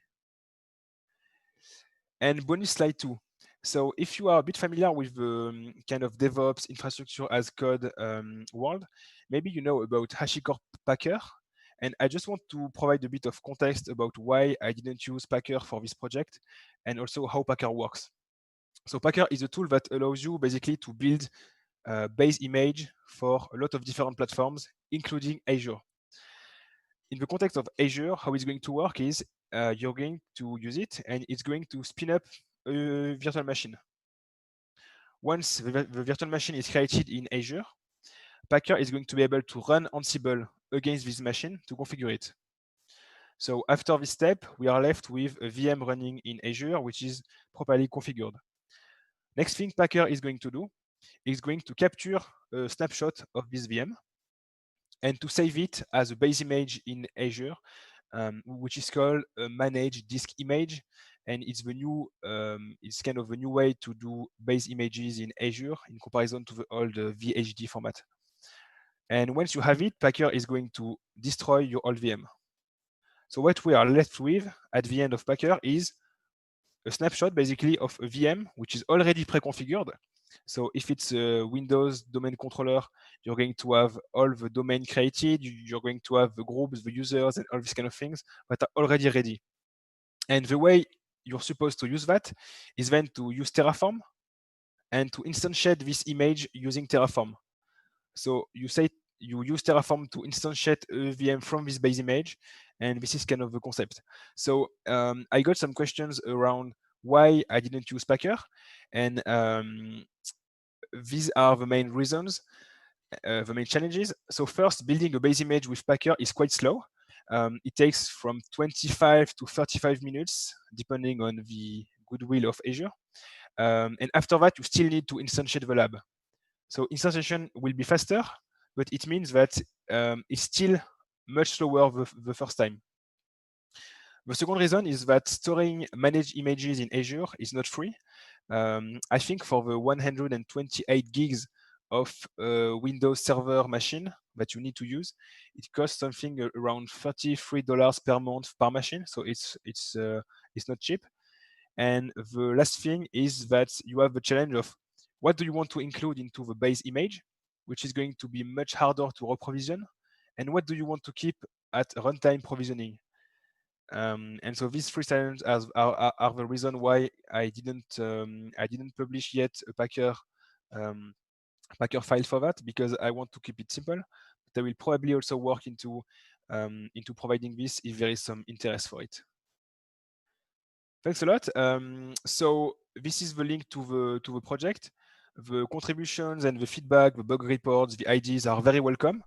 I'm very happy to discuss on Twitter or via email about the project or any suggestion.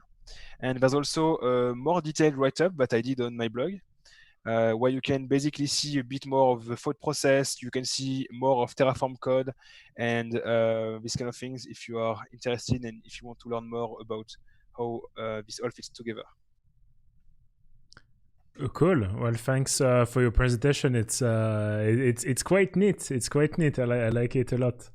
A quick question. At some point, you mentioned inspect and what was the name of the one? TerraTest, I think. Yes, the other one was TerraTest. Yeah. So, what did you end up using? Inspect instead of TerraTest? I missed that part. Yeah, so and what's the difference between the two? Yeah, sure. That's a good question. So actually, TerraTest, I'm not familiar with it, and I believe you have to write quite a lot of Go code. So it's in Go. It's not a YAML file, or yeah, it's in Go, so it's compliant as code, but it's in Go. And personally, I don't know anything about Go, so I think the learning curve is a bit steeper if you are not used to Go. But it's definitely something to look into as well. Yeah, I mean, definitely, because even those things are like, they look kind of obvious, and then you start digging in it, and you're like, oh, wow, actually, there's more layers to it, you know, like, another question from me. So what's the difference between Ansible and Terraform? Because Ansible, like first time I saw it, I remember it was when I deployed an Algo VPN thing with it. I was like, oh, wow, what do they do the deployment? I was like, oh, holy shit, you know, this is crazy. And then people were kind of like talking about Terraform, but then I was a bit confused between the two. Like, if you can explain that to me. Yeah, that's what I like to call the DevOps symptoms, because like you have so many tools that do a bit of everything, and then you're not sure how they fit together and what you can use. So basically, there is partly some overlap between Terraform and between Azure. There are some things that both can do, but I would say that generally, Terraform is used to create sort of public cloud resources, when Ansible is going to be more targeted at configuring them at runtime. So Terraform would be before, when you create like your VM type of thing, more like, or? Yeah, I mean, at least that's the general usage that I see, is that you use Terraform to create your resources, maybe in a public cloud, and then you're going to use something else, maybe Ansible, to configure it. So maybe if you want to create, I don't know, Nginx instance in Azure, maybe you are going to use Terraform to create the VM and the network, and then Ansible to install the packages and to apply your Nginx configuration and these kind of things. Okay. But there's also some things that you can do with Ansible related to that, and you have other ways also with Terraform. With Terraform, you can also run kind of bash scripts or other kind of provisioners. Yeah. I see. Yeah, because if I remember correctly, one of the things I read about Terraform is well, instead of having to have like one template for Azure, one template for AWS, one template for GCP, one template on premise, you can just have a one Terraform template and just select your cloud provider, right? And then you don't have to rewrite the logic, correct? Or it's not exactly true? Actually, as far as I know, Terraform is not cloud agnostic in the sense that you can write some code that is going to work for Azure, some other code who is going to work for Google Cloud, and some other one. So it's not cloud agnostic, huh? It's not cloud. No, it's not, because you need to rewrite the code, but you can use it to work in a lot of different clouds, and you can also use it to provision things like Kubernetes clusters, or things that are much more specific, like Cloudflare configuration, also these kind of things. That's pretty cool. Yeah, because from what I read at some point, I thought it was cloud agnostic, and that's kind of like what I remembered about it. I was like, oh wow. But yeah, if you say it's not exactly like cloud agnostic, that would make sense. Yeah. I don't know if they have some features around that. Maybe it would make sense to be able to, as you say, to say, I just want a VM with 4 gigs of RAM in this network exposed to the internet, and maybe to have a layer which would do the conversion between this high level format and then something more low level for a cloud provider. I'm not sure if that exists. I guess it would be quite hard to abstract all the differences between the cloud providers. But if you know something about that, it would be super interesting to know about. Yeah. To be honest, I don't have any experience with it. That's what I was asking. So like, I'm just looking at the code now. So for instance, like like for instance, like Kibana and Elasticsearch, that's done in Terraform, right? I'm just checking the code now. Like it's on the screen. It's not in Ansible, right? So let me check the screen. So the creation of Elasticsearch and Kibana VM is done with Terraform, and then all the installation of the packages, the configuration is done with Ansible. Oh, okay, because Terraform. Oh, okay, that was just for the VM, I guess. That makes sense. Yeah. Elasticsearch, Kibana. Okay, yeah, that's pretty cool. And so if you check, there is one Terraform directory and one Ansible directory. So basically, in the context of this project, you can consider that anything inside the Ansible directory is for kind of runtime provisioning of the virtual machine. Things like configuration files and installing packets, setting the registry keys, or these kind of things. And everything in Terraform is basically Azure specific. And is there a way, like, I mean, do you have to do that like manually, or is there like a kind of like an helper with like the cloud provider? Because I think like on Azure, for instance, you can export templates. So can you export a template and convert it into Terraform and then like clean it? Or you have to, it's probably better to write everything from scratch? I'm not exactly sure. I think you cannot do it, but I will have to check. I know what you can do is to start managing a VM that you did not create with Terraform, to start managing it with Terraform, but you still need to write the code as far as I know. I see. One question from the chat from Anne Tweety. Christophe, what Terraform provisioner did you use for Ansible and why? Yeah, so I think, no, I didn't mention it in the slide, but there are multiple ways to do it. One way is to use the local exec provisioner of Terraform. And so with this provisioner, Terraform is going to run locally on your laptop a command once the resources are created. So in this case, what is going to happen is you're going to run Terraform apply. And when the virtual machines are created, Terraform is going to run locally on your laptop the Ansible command to provision them.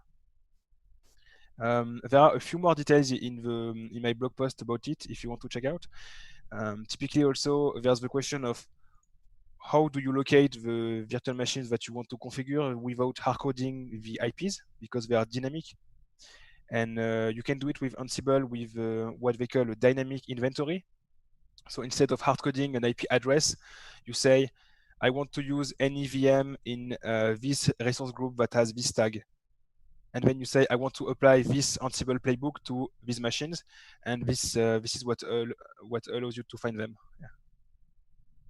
Yeah, like the blog post is actually like is pretty good. Like the way you're explaining like Terraform and Ansible, and it's quite well done. It's really well written too. Thanks. Yeah, well, thanks again for presenting. It was very interesting. Definitely going to rewatch it tomorrow.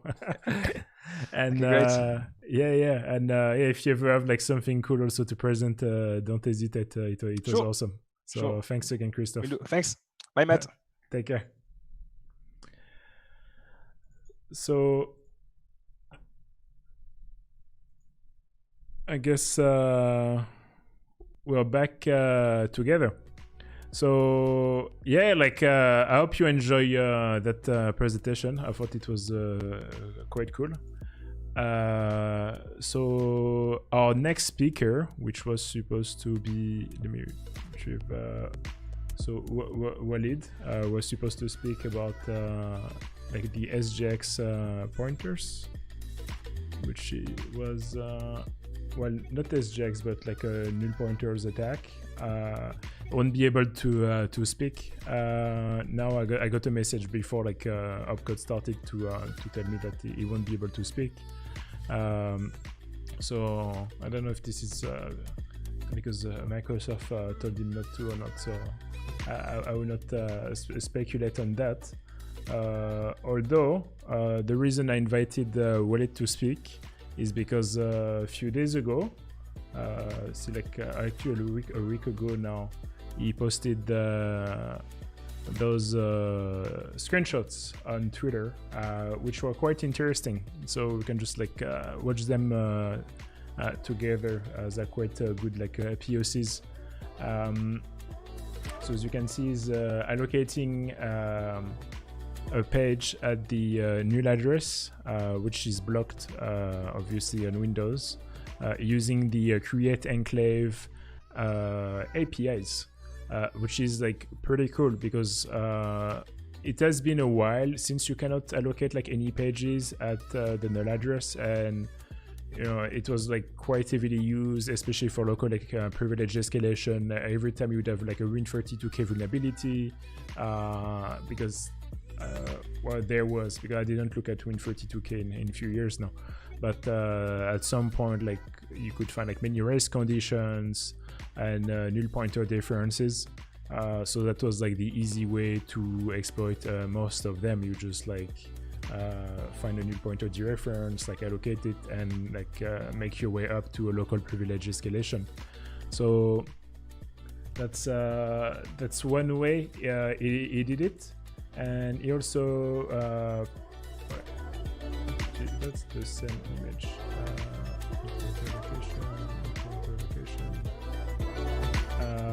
And the other way one was also like pretty cool, yeah. Null pointer difference. Yeah, so something like that's very similar. But yeah, so that's something you could not do before, and so that's a very unexpected way to like leverage like SGX.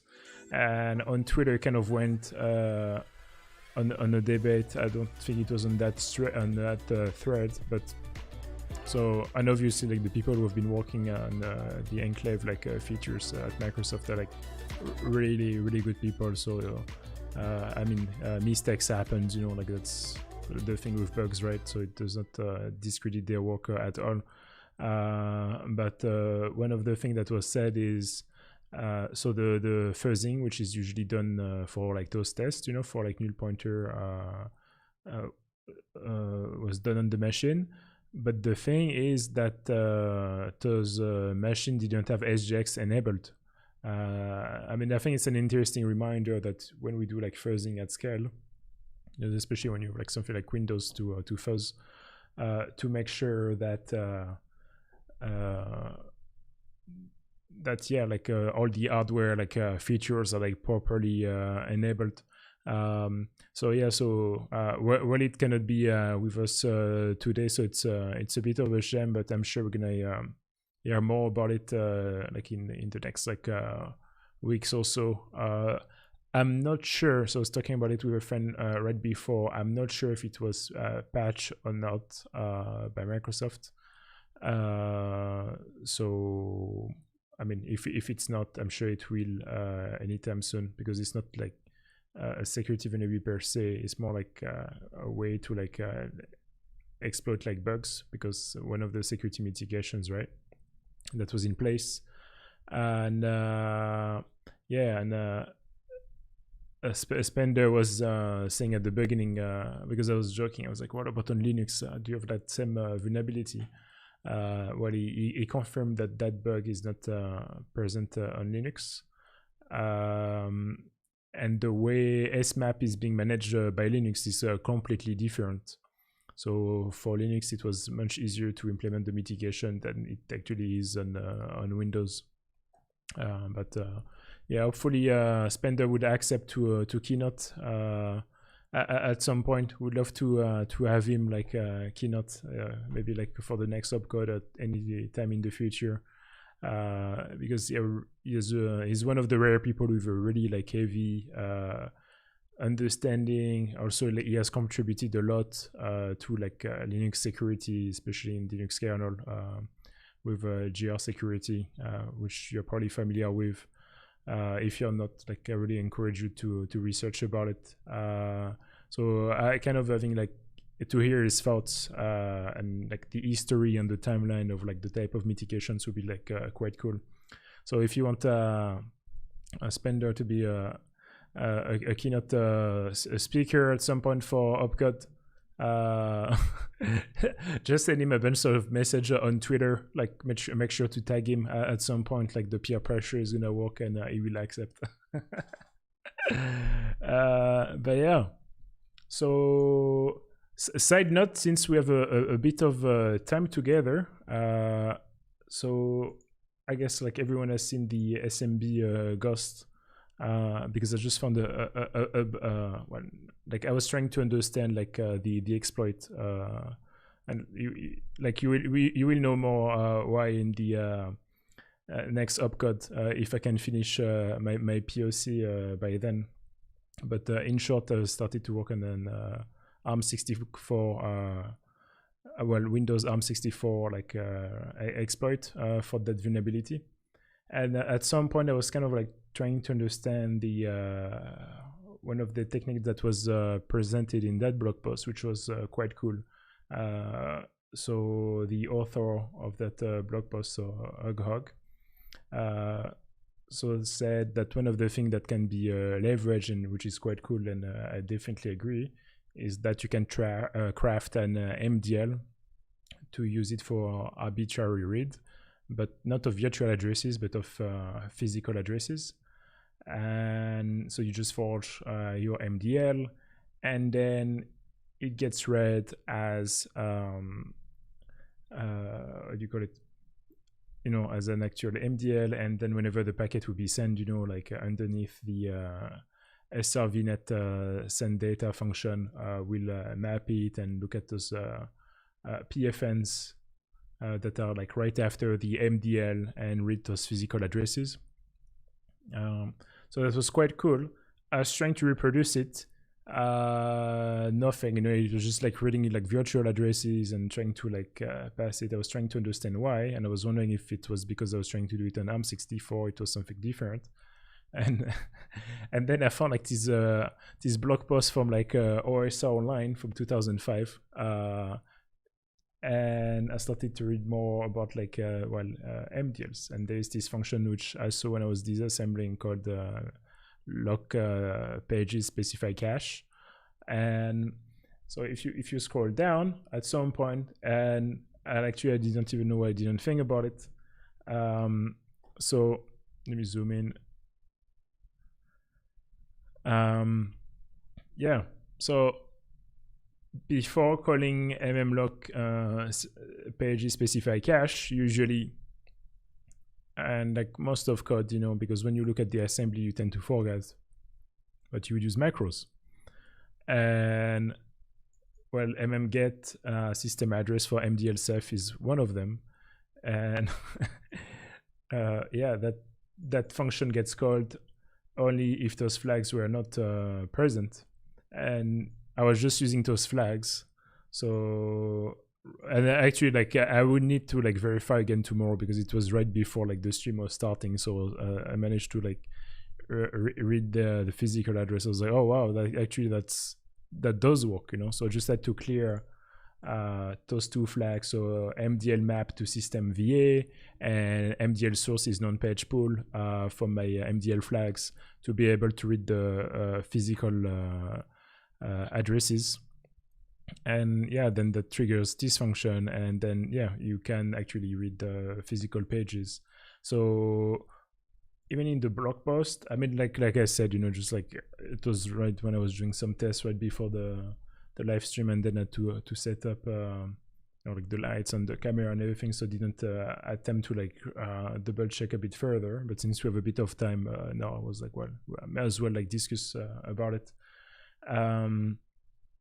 Yeah, so because one of the theory is TCP/IP ends up relying on DMA access to transfer packets. Drivers maintains the physical addresses of buffer and MDL, which is like potentially true, but it does not mean that it's only like valid for like TCP/IP because it would depend on the function, right? In that case, it was I forgot the name of the function, but the LCRV like nets and data function, if you reverse it and the subfunction, you would see that the actual macro is being used, and so it's potentially also present in other drivers because it's a macro anyway, so it's not an exported function. You will not notice it immediately. But that way of crafting MDLs to read like physical addresses could be like used like that in a more reliable way. Yeah, anyway, just like a small parenthesis because we have a bit of time together, and I was like really excited about it before. I was like, oh, like I need to finish this thing now, like and yeah, so hopefully I can like finish by the end of the week, so I can give a presentation about it and writing shellcode for Windows ARM64 and all those things, and like the memory mapping and all those things. So yeah, hopefully I will be done this week. On that, since there is no more speakers, that's pretty much it for today. Do you guys have any questions or recommendation? I see like there's still some people left. But anyway, like thanks again for joining us, and yeah, for being back for like a 7th edition. Not sure what would be like the best way to promote like the content, you know, because like the mailing list, I don't think that's, you know, like spamming people is not really like not really nice. So a lot of people who are actually watching are not subscribing to the channel, so don't forget to subscribe. Turn on the little bell so you get the notifications when new videos are online, and as usual we'll cut the different videos. There is also a Spotify now for like the interviews or like more like less technical like content. You can just like listen to it on Spotify, for instance, like the discussion panel on mobile tracking, like the panel on disinformation, you know, like a bit more like mainstream content, less like hardcore like technical. So if you want to share like some of the content with some of like your entourage, you know, you're more than welcome to. And yeah, and don't forget to join us on Discord. As you can see, there's like 75 people online. It's growing quite nicely. There is like a bunch of people now. It's quite a nice way like to stay connected. And yeah, since IRC is dead and Discord replacing it, so that's definitely like pretty good, especially if you have like recommendations, you know, if you see like a good blog post, you know, because it's kind of getting hard to like follow like stuff on Twitter. I do feel like there's a lot of noise now, so it's kind of difficult to like curate like what to read on Twitter. It's also one of the reasons, you know, I was like, well, may as well just do like a live stream and invite like people who are writing like great blog posts, you know, like Christoph, read before, like really cool stuff. He wrote a blog post about it. Most of conferences, because there's already a blog post, we're like, I know it has been presented already, although like I still think like the content is great. I've been learning a lot on Terraform and Ansible and Active Directory. I'm definitely gonna rewatch it again tomorrow because that's something I wanted to look at for a while now, but it's kind of getting hard to find like the right time and how to use it like properly. But yeah, and if you have recommendation of speakers that you would like to see, don't hesitate to shoot me an email, or if you have something you want to talk about, you can apply on the call for paper here. And yeah, so don't forget to like send tweets at Spender to convince him to keynote for the next one. And yeah, that's pretty much it. Thanks again for being with us today. Yeah, and see you, I guess, on the 1st of July, so for OPCODE 8. So it's still gonna be at the same time and every 2 weeks, so that should be like quite straightforward. So thanks again, and yeah, see you in 2 weeks or on Discord if you're like hanging around. Cheers.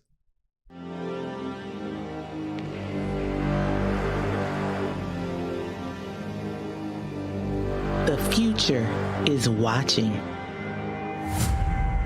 Welcome to OPCODE Virtual Summit.